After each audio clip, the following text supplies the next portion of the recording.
I entered GDevelop's big game jam number 8 with absolutely no plan. I've never used GDevelop. I didn't even know it existed, and the only reason I joined was because a friend of mine, who has 0 game development experience, randomly asked if I wanted to make a game. This is the story of how that went. November 2nd. My friend Julian sends me a link to a game jam. The jam is 9 days long with a requirement of using the GDevelop game engine. A game engine both of us have not heard of. And immediately I had some questions, like, why is my friend with no game dev experience looking at game jams? Where did he even learn what a game jam is? And what the hell is GDevelop? And somehow, he convinced me that none of that mattered. This will be an amazing experience. After a lot of persuading, I was in. And so we went to read the rules. Theme and rules to be announced at the beginning of the jam. Yes. The games must not include offensive, discriminatory, or not safe for work content of any kind. Drat! Okay. Harassment, harmful behavior, or offensive material towards player or other participants is not allowed.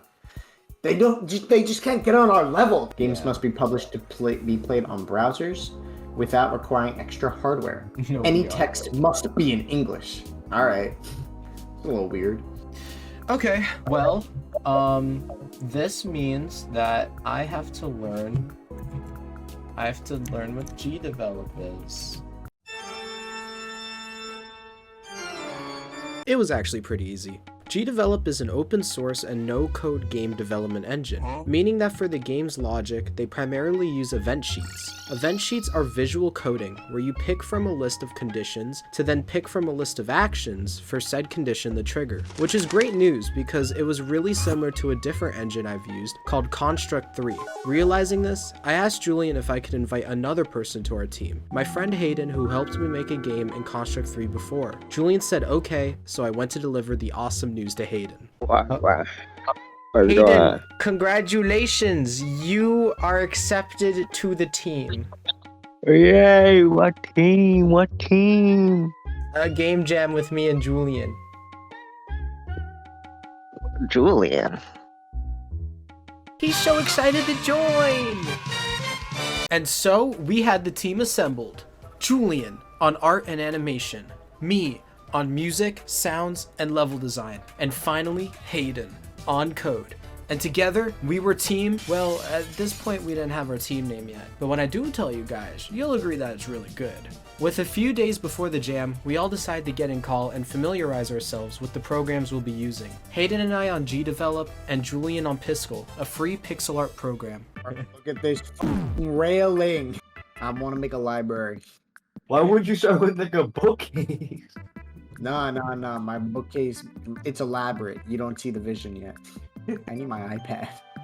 If you find the straight line tool. Whoa. K M Z. Alright, here's our game. You guys like it? Fire! Wow. Wow, we. I'm so happy. What the fuck? How did you add a 3D cube? And how is it interactable? This is level 1. And with our training, we were ready. The day of the jam arrived, and we got together to watch the theme reveal. Does somebody just wake up? Yeah. How is your sleep, sleepy boy? Not good. Well, I'm sorry to hear that, but it's game jam time. 2, 1. Oh! What is it? Take control. Oh! Okay. Take control. Take control. Okay, guys. So, take control. What do we do with that? My first thoughts is hacking, hive mind control. Mind's cool. You're a little parasite creature, and it's like Super Mario Odyssey, where you take control of things. I don't know. I like that. And so we decided that our take control game would be you playing as a parasite trapped in a giant laboratory, launching yourself at scientists and taking control of their bodies, gaining their abilities. We spent most of day one brainstorming the full gameplay loop, art style, setting, and created the project. This is not gonna work. It's not gonna work. On day 2, spirits were high and everything was going smooth. No, this is gonna work. It is gonna work. Thanks for your support, other me. Thank you. You are welcome. Who the f are you?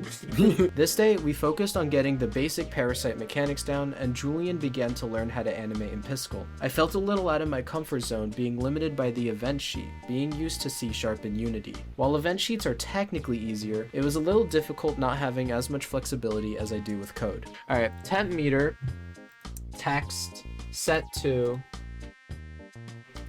how do I do this? Variables, sets of variables, arrays and structures. Objects? Objects. No. Does that work? Please tell me that works. Here we go. Here we go. Ready? Ready? 0. Hold down. Alright. Alright. Alright. Alright, how are we feeling about this? The legs can flow better, but I like the direction you're going. See, it kind of looks like he stops. Like, it looks like he takes, like, a step and then stops. What about now? I fixed it. I fixed it. It still looks like he takes a step. The legs are moving slow. Crank up the frame rate. Let me see what that looks like. No, you see how there's a weird stop? Like, it's awkward. Like, it looks like he takes... Hayden's been doing good work. Good work, Hayden. Keep it up. Joey might release you. Wait, is there a way to turn off the collisions for the scientists? Because they push each other around right now.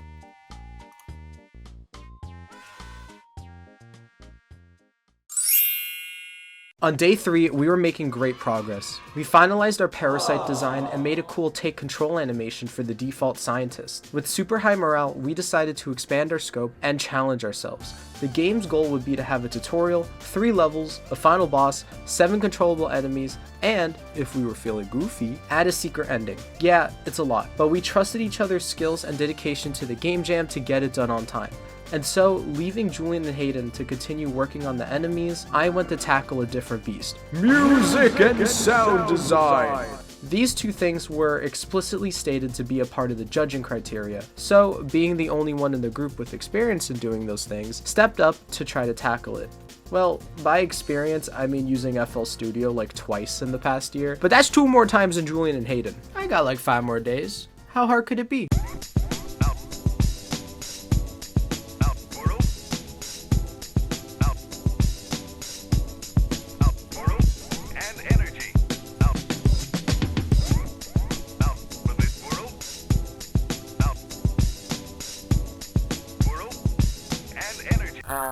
No.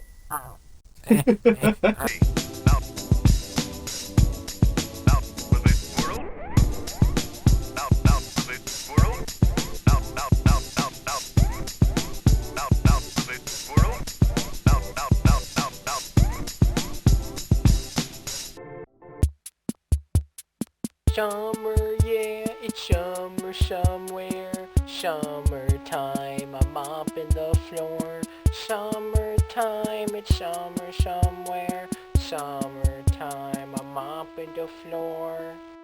Oh baby, baby, I'll mop the floor for you. I'll mop the floor. Summer, baby, yes, I'm a mopping guy inside a laboratory. I finished making music for the game on the morning of the 7th day. I was able to make music for everything in the game, including a boss theme, menu theme, and tutorial theme. I also made a sound effect for everything in the game, so I was confident we wouldn't fail in the sound category. For the 7th day, I spent it level designing, with Julian making backgrounds and Hayden finishing some mechanics. I won't spend too much time covering this day because it was just me drawing out levels in Paint, then actually implementing them in GDevelop. But finally, it was the 8th day. The last full day we had to work on the game, and we were tired. Alright, Hayden, last day, you pulled an all-nighter. How are you feeling? All I wanted was you. Game Jam has been so, like, I don't know if we're gonna make it, and now it feels like we're probably gonna make it. But then, like, just a few hours ago, it felt like we had no chance of making Joey, it. we got playtest the fuck out of this thing. There's gonna be so many bugs. Oh, there's already so many bugs. I don't need to play test it again to know that there's so many bugs. Okay, Julian, as you animate the boss, the last animation in the game, tell us a bit about this character. This one took forever to do. The legs were really hard, but I don't even think we're gonna use the walk animation that I worked really hard on. Animating has been very challenging throughout this whole process. I haven't animated anything on this scale before, or anything in general, so it's definitely been a learning curve. Here are all the characters. This is not what the final boss ended up looking like face-wise. We gave him a little bit of a different face, try and match up with the faces we had here. Yeah, the game was buggy, and the engine felt like it was fighting against us a lot of the time, whether it was due to its limitations or our inexperience making some bugs impossible to debug. Also, because of how the engine was made and how it wants you to pay to collaborate with someone on a project, we could only work on the game one person at a time. Additionally, it was a little annoying how there's an AI built into the engine to help you, not really, figure out issues with the event sheet. But we made it, and had something we were really proud of. We decided to call the game Leech. Oh, and remember how at the start of the video we hadn't come up with our team name yet? Well, at 2 a.m. on the last day, we finally came up with the perfect name. This is gonna go on our game. This logo is awesome. Feast your eyes. Whoa. Oh my god. That is so awesome. With our team name decided as Team Very Awesome, Julian drew us a proper logo and we put it before the opening cutscene. With that, the game was ready to be submitted. We woke up early on the 9th day and submitted it 19 minutes before the deadline. I present to you Leech. Team Very Awesome.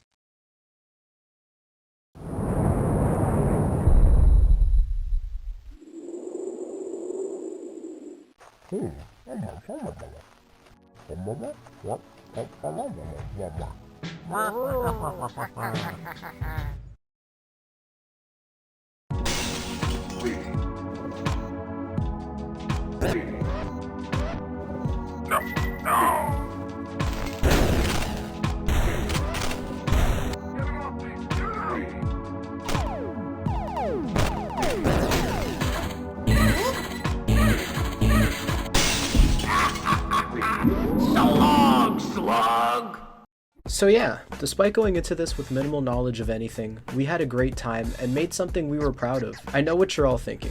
Did we win? No, we weren't even shown in the awards video. But what matters most is the experience, and that will keep making more. I hope you all enjoyed watching.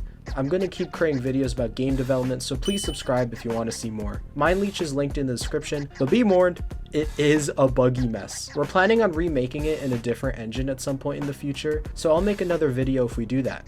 I'll see you guys in the next video.